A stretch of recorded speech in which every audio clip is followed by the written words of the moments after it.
Hello again and welcome. We are charting the higher octave with a new project, actually. Kind of new, right? But musicians has been around for a long time. I've got Jemaur Tayle and Boris Williams. Now Jem is you may be familiar with him. He was one of the founding members of Shelleyan Orphan, right? And of course Boris is the drummer for The Cure in the most greatest years of The Cure. And I'm so honored to have you guys on the show. Thank you. Pleased to be on. Thank you. Yeah, thank you for taking the time. I know it's pretty well, not too late over there in England, but every time I do an interview with somebody from Europe, from England particularly, I always have to do it like around this period because it's the only time that it's not too Works, early, yeah. not too late.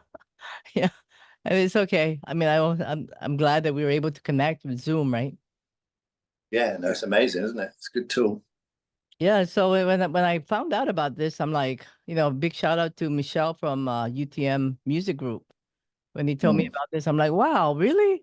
Wow, and I mean, yeah, bring it on. I mean, I love, I love interviewing people from the time that I've been listening to, the music forever, especially in the '80s, and of course, Rough Trade and 4AD has always been like one of the incredible record labels. And so thank you for joining me. So I know you guys been working together for a very long time, right? And now you have a new project. But before we get into that project, I just wanted to ask you, like, how did you both start out in music? I know Jem, you were with Shelleyan Orphan. You could talk a little bit about that for the people that may not be familiar with it. When I was young, I wanted to get into music for the longest time, and then I started to write, and it was very average. And then I met Caroline. She didn't particularly have any interest in getting into music, but she started singing along with my songs, and before we knew it, we were writing together and singing together, and that became Shelleyan Orphan. Yeah. We'd known to 17, 18. So it was a long time ago. But we came from a place called Bournemouth on the south coast of England and moved to London and worked at it from there. And eventually Rough Trade got to see us play live and liked what they saw and signed us. But you guys were invited to perform 4 songs that was never heard before, right? On the BBC radio. Yeah. Time. And then on Radio 1, they used to have an evening show that used to do sessions. And me and Caroline were always going around either with that. We had a string trio and an oboe. We used to sometimes go around and play at the offices of record companies or publishers or agents just to see what traction we could get. And one of the things we used to do was hang outside the BBC and give out demo tapes. And one night we phoned up the BBC to try and speak to John Peel, and a woman picked up the phone and said, "Can I help you?" And we said, "Oh, can you put it through to John Peel?" But John Peel's a very famous Radio 1 DJ, if you know who that is. Mm-hmm. And anyway, the voice suddenly changed and said, "Oh, this is John Peel." He just happened to be walking past the phone and picked up the voice. And he said, "If you get down in half an hour, then I'll listen to your tape and let you know tomorrow what I thought of it." So we left our tape, and the next day there was a note saying it was too elegant for his vulgar taste. Try Kid Jensen, who was another Radio 1 DJ, and he loved it, and that's how we got our session. And in those days, if you didn't have a record deal, to get a session on Radio 1 was a huge deal, because suddenly you're exposed to millions of people, and then record companies hear of you, and you get gigs and things. It was amazing. It was really quite something. Yeah. I mean, those were the days of radio, right? Really? I don't know. Radio now is like, I don't know anymore. But back then it was just so significant. I'm so glad I lived through that period. Yeah. I think get songs in a day and be good quality as well. So in the past, you'd be saving up to do your demos somewhere. and suddenly you're at the BBC and they've got all great equipment, and yeah, so it was a fantastic experience. You know, I wonder if they have that session somewhere. Is that available somewhere? Yeah, Shelleyan Orphan put out a box set probably about 4 or 5 years ago now, and Oh, okay, it's in that box set. Oh, okay. the tracks came out on it. There's still 2 that didn't get put on it, but it is floating around. Yeah, and somebody's posted it on YouTube, I think. Yeah, they're definitely a collectible for sure. And I know you guys opened up for the Disintegration Tour, right? Also, a little more recent. Yeah. An amazing experience, as you can imagine. So we went from being a string trio with an oboe, playing in quite small places around England, to suddenly, having to open for The Cure, and we suddenly had to change our whole mindset. It was no longer, sort of playing to 100, 200 people. It was suddenly thousands, and we realized that a string trio and oboe is not really going to cut it in a stadium, so we had to go back to the normal format of bass, drums, and guitar. We had a violin as well, and keyboards. Yeah. But amazing experience, absolutely fantastic. And of course, I met him. So yeah. And was it in that tour that you guys met? Yeah. Oh, okay. Wow. That was the first time we. Yeah. Oh, well, that is a beautiful album as well. Of course, that's a lot of people like Disintegration. I mean, I do too, but I think my favorite is Pornography, but I do like Disintegration as well. Yeah. It's a great album. Yeah, and then Boris, I know your name, when I saw your name, I go, oh my God, I can't believe I'm talking to the drummer of The Cure. Yeah, he's gonna be on the show. So thank you for joining me. I mean, you were with The Cure in the very significant time of The Cure, right? The Head on the Door album, and after that, and that's like most people listen to that album during that time period all the way. So I would have to say, unless you're I mean, many people, of course, listened to that before that album, but that's the time that you came on. You were drumming for The Cure, which is amazing. Yeah, I mean, I was. It was kind of happenstance, a bit like all these things, quite often in music, that I was touring with the Thompson twins. Oh yeah, and I just finished the tour, and then they needed a drummer to finish off the tour in America because Andy Anderson had to leave. Mm-hmm. And so they had playing bass at the time was Phil Thornley, and he was working in the studio as an engineer for Thompson Twins when I was when I just joined them. Mm-hmm. And so they were at a loss for a drummer, and Phil said, "Oh, I hear Boris is around in California at the time." So they contacted me and sent me a load of tapes and said, learn these and can you finish the tour? And I was kind of like, I just finished a long tour. I was really ready for a break. But I thought, well,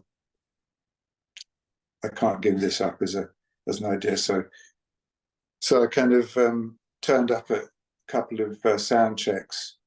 Mm-hmm. They were doing around California, and after the second sound check, well, during it, I was kind of learning the songs, so I ran through a few as myself, and then the third time was kind of, they said, "Okay, you're ready to play, so get on there." That's great. It was a treat to do because it was very different. Yeah. From what I was. Thompson Twins was very. It was all electronic drums, and I know, I love the Thompson Twins. I mean, I play 80s all the time. I DJ 80s music, so I love the Thompson Twins. I mean, I think a lot of people, I don't know, I wish more people appreciate it. I mean, there's so many, I don't know. It's I mean, everybody loves different types of 80s, but yeah, the Thompson Twins was really different. They're very sort of pop, image, and they were doing pop songs, so maybe it wasn't to everyone's taste, maybe. I wonder if they're still playing around, Are they still doing some here and there kind of thing? I don't think they're together, Tom I know. and Alain. I know. Tom's doing his own thing. Yeah, I know he's doing. Yeah, I wish they would just get back together for just a little bit, or just form, just play some Thompson. Doing, getting into doing stuff and crazy art thing. But I read that she'd some time ago she'd sewed in all these poems into a sofa and then threw it over the edge of a cliff. That was the art installation. Yeah. Like, So, thanks. so when you guys met, how did that collaboration happen? I know you guys been friends for a long time, and you were in another band as well. Well, when we met, after the tour, Shelleyan Orphan were due to record another album they signed up for, and the drummer they had, basically, I think he kind of just demanded more money from the record company, and they said, we don't actually have the budget for that, what he was asking for, as far as, I think it was like that, wasn't it? And so he kind of said, well, either I get the money or I quit. So he quit. And so the Shelleyan Orphan were kind of, were due in the studio, what was it, within days, wasn't it? Yeah, it was imminent. I mean, we didn't actually have, I don't know if we actually had any rehearsals outside the studio. We didn't. So I said, oh, well, look, I'll do the album. I don't know what got into me. But anyway, I said, I'll do it. So that was it. We went up to the studio and started working the songs, which were already written. I just sort of did my bit for it. So now you have a new project. So this is like you release one single, and then there's going to be actually there's another 20th of this month. Oh, there's going to be another one that's going to be released? Yeah, a couple of weeks' time. Oh, great. Okay. Because I know the album will be coming out, but I don't know when. And in October, there's a third single as well. So there's going to be 3 releases before the actual album. So the next one is on the 20th of September. Then after that, it's the 31st of October. And then the 1st of November is the album. And the album is called Age of Loneliness. Yeah. So when are you guys anticipating to be released, to release that album? On the 1st of November. Yeah. On the 1st of November. November. Oh, okay. All right. So tell us about Vamberator. How did that concept came about? Well, Caroline, who was my partner in Shelleyan Orphan, died. Well, it's 8 years ago now, and there'd been a record company in Italy who had offered Shelleyan Orphan a deal to make an album, but it had gone on for a while, and Caroline had been ill, and unfortunately, time came when she wasn't able to do it, and she passed. And the company kept asking if I would make an album, and for a while I wasn't sure. I just needed to get over, Caroline's loss, and eventually I thought, yeah, I will do it because I love music. There's still plenty to say. And, I spoke to Boris about it. We've always had a really good musical relationship. And so that was it. So I wrote the songs, arranged them, I'd send them off to Boris. He would work it up his studio because he lives in France, which, so it wasn't as if we could pop next door and see each other. And then we'd get together and listen to them when he'd come over and work on it. And from there, we went to Italy on and off and recorded tracks, and then came back to England and mixed it here in Bath, where I live. Oh, how many tracks are going to be in the album? 11 tracks on the album. 11. So is there a general theme for the album? Well, there kind of is. So the Age of Loneliness, the title, loneliness seems to be quite a factor in everyday life, in all walks of life. One of well, it came from the thought that if an animal's going extinct and it's the last animal left on the planet, does it know that it's the last animal, or does it keep on trying to seek a mate, or is there an internal situation that says that this is it. There's no one else. There's no one else out there for you. And I think sometimes, you know, human beings can have that same feeling as well, specific loss. And so it's based around all these different themes about loneliness, loss, isolation, alienation, but it's wrapped up in, I think, quite an optimistic sound and with a kind of optimistic message, I like to think. I don't know how you'd feel about that. Wow, that's beautiful. Yeah, I mean, especially as you get older, you know, you kind of question that, right? You know, about loss. You know, we lose more people when we get older, I guess. Yeah, I'm afraid to say. And you know, there's family, there's friends, there's pets. You know, you lose your pets, you're really close. I had cats, I was really close to my cats. And then, you know, our peers, there's musicians that we've known in our lives, that we've grown up with, and suddenly they're not there anymore. I mean, today we learned that Herbie Flowers, who's a very famous bass player, died. The guy that played, you know, the bass on Walk on the Wild Side, for instance. And these people are just people that have sort of been in the background maybe all your life, but now they're gone. And what they leave behind is quite incredible, but their physical form's not here anymore. That'll be for all of us at some point. Oh yeah. Yeah, I mean, that's why your debut single, which is called Sleep of the Giant Sleeps. Can you explain that a little bit? I mean, I can see that's how it's connected to sleeping and up again. The sleeps is almost that thing of giving up and taking the sleep of giant sleep, which is, you know, the one where you don't wake up, but you know, there's a savior within all of that. So, and that is the person that's, you know, that comes to you and takes you out of that. But at some point, you know, I think we're all going to face that. Yeah. I can't wait to hear the other. I only heard one track, but I'm looking forward to hearing the rest. And you know, I know you have 11, so that's gonna be. I mean, I don't know if you've seen any of the visuals yet for Vamberator, but there's a donkey that appears quite a lot in it, and you'll have to see if you can make any sense of that. The next single's got a video attached to it as well, so there's visuals as well coming up. So how did you come up with the project name Vamberator? Okay, so originally I'm a Mark Bolan fan, the T-Rex fan, and when I was young there was a B-side called Jitterbug Love, and I always thought that he sang My Little Baby's a Tippy-Toed Vamberator, and that stuck all my life, and I know his lyrics pretty well. But when I would think of a name, I thought, I've always liked that thing, Vamberator. And so I just lyrics to double check it. And he doesn't sing that at all. He sings, My Little Baby's a Tippy-Toed Vamp Rider. And so I thought, hang on a minute, that means Vamberator doesn't exist. So I looked up, I went on Google. There's no such word as Vamberator. I thought, perfect.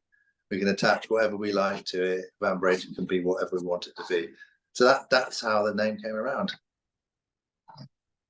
So who are the players in the album besides you two?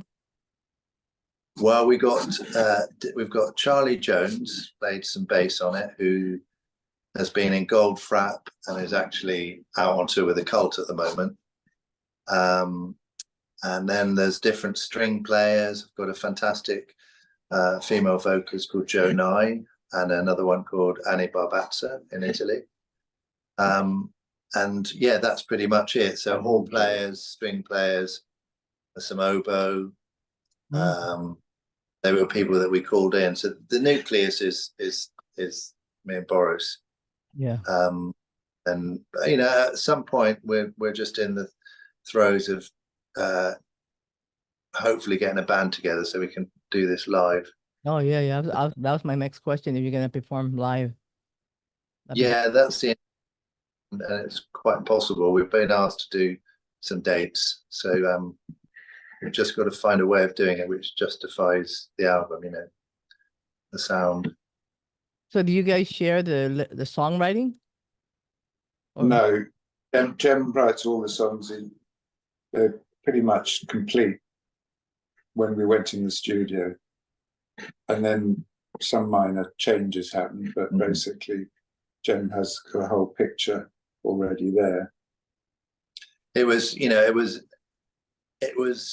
quite an exercise for me, because I've been used to working with Caroline, and quite often with Caroline in mind. If I was writing, or if we were writing together, then, you know, there'd be a certain amount of compromise. So suddenly to have this canvas where you can do what you like is quite frightening. also suddenly becoming the main singer. Before, I think I could rely on Caroline a lot, and she was such a great singer that you know, I never worried about the vocals on you know, on our albums. And then suddenly, you know, I'm singing and I'm saying, oh my God, is it good enough? And you know, and I think it's all right. I think I've done all right. So I mean, do you feel she's kind of watching over you and guiding you through this album? Kind of. I mean, Caroline is, you know, in a way, always a presence in our lives. You know, she's a, you know, she had quite an immense presence in her own way, and you know, she was close to both me and Boris. You know, so yeah. And we're both godparents to her daughter. Yeah, so it was very, I noticed that. Yeah, it's really a tight connection. yeah, it's very tight. So you know, it's very family. You know, me and Boris are family, and you know, Inky, our goddaughter, is, you know, she's very precious to us. So yeah, I think Caroline is always around somewhere, to be honest. Yeah, one of the songs is actually about that, actually, on the album, which I think is quite yeah, apparent actually when you hear it. So you know, I know in Shelleyan Orphan you have 2 albums named after flowers, so you guys must like flowers. oh, nature and animals, and you know, nature is kind of everything really, you know. And Helleberine was I think that was based on, you know, just the fact, I think, that we, you know, at the time me and Caroline first got together as partners and music, you know, sort of just writing together, I think we were so enclosed with each other and so intertwined, it, you know, and a lot of the time we spent was actually in nature. So I think it just came out of that, really.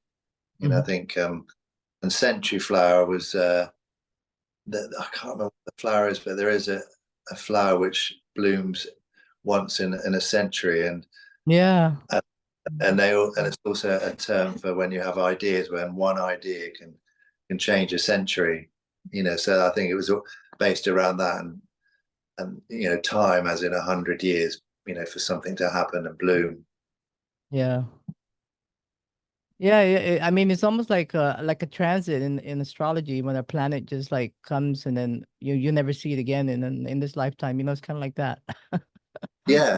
Yeah, that's how I connect with that regard, because yeah, we do have those moments, right?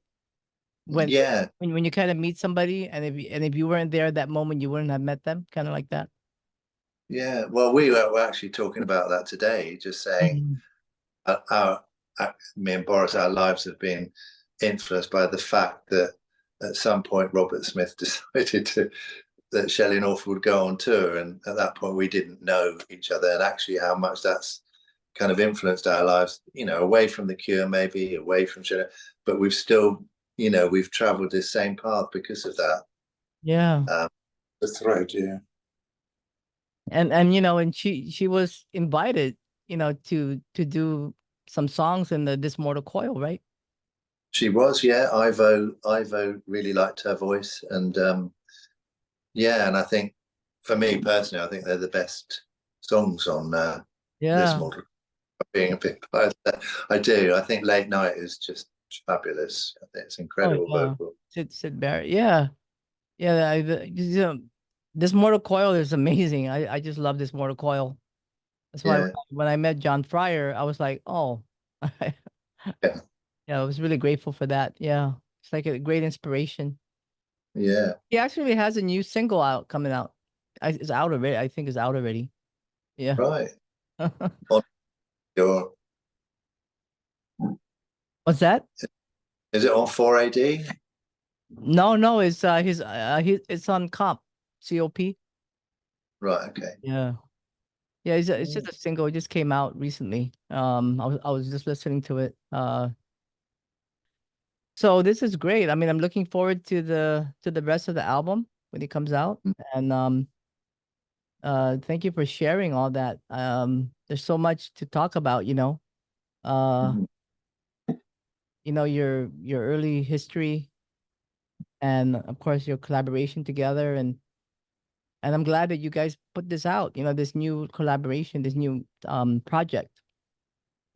Yeah. Yeah, we're pretty excited about it. Yeah.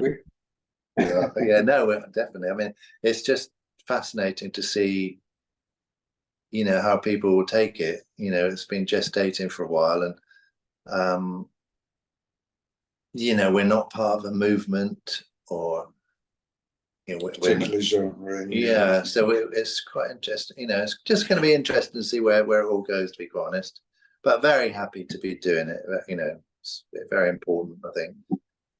You know, spend the time while we're here making music, creative, and you know, it's a privilege. It's a real privilege to, you know, for somebody to offer that up to you. You know, that you can and then fulfill it. It's quite a right thing. And so so I see here Unifaun Productions. Okay, is that is that the label? Yeah. So the label is in Italy. It's a label called Manticore, which was set up by Emerson, Lake and Palmer, I believe, or Greg Lake. One might be the whole group, and Unifaun is a subsidiary of that. Oh, I see. Okay. Oh wow. Yeah. Well, and I'm definitely looking forward to the rest of the tracks, but it sounds great. And good. Well, I'll send you, or you'll get to hear the next one in a couple of weeks. Yeah. I hope about that. And I'll be sure to release this right on that time when it's about to be when the album's going to be released, which is pretty right. November the 1st. Yeah. Okay. That's right. Yeah. That's right around the corner, to be honest. Yeah. Yeah. Not long. Yep. So what about the album cover? Did you guys have the donkey will make an appearance on the album cover. Wait, who was that? And when you see the video, I'm not so sure it's going to make sense, but it is a thread that runs through the album and through Vamberator. I can't really say much more without you seeing it, really. Okay. Because you'll see, and then you'll either really like it, or you'll go, "What the hell's that donkey doing?" You know, because not like of it. You know, I like very unique music and unique style, so I'll like it. I'm sure I will like it. All right. Okay, well, thank you so much to you both, Jem and Boris, for joining me. Yeah. Thank you very much. Okay. Yeah, have a good. Yeah, same here. You enjoy your rest of your evening in England. So are you going back to France? Or are you there for a little while? Not for a while to do here, but going back on the 20th of September, which just happens to be release date of the next single. He's leaving the country. But that's a coincidence. It's So not are you guys doing any other projects outside of Vamberator? Anything connected to, I don't know. I'm not at the moment, no. No, we're just kind of focusing on this. Yeah.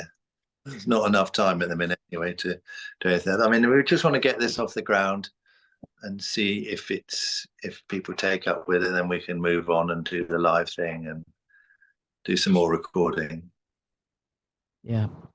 All right. Well, I'm looking forward to it. Yeah. Thank you so much, both of you, for taking the time to join me and get a little more, background and into your new music and, of course, the past.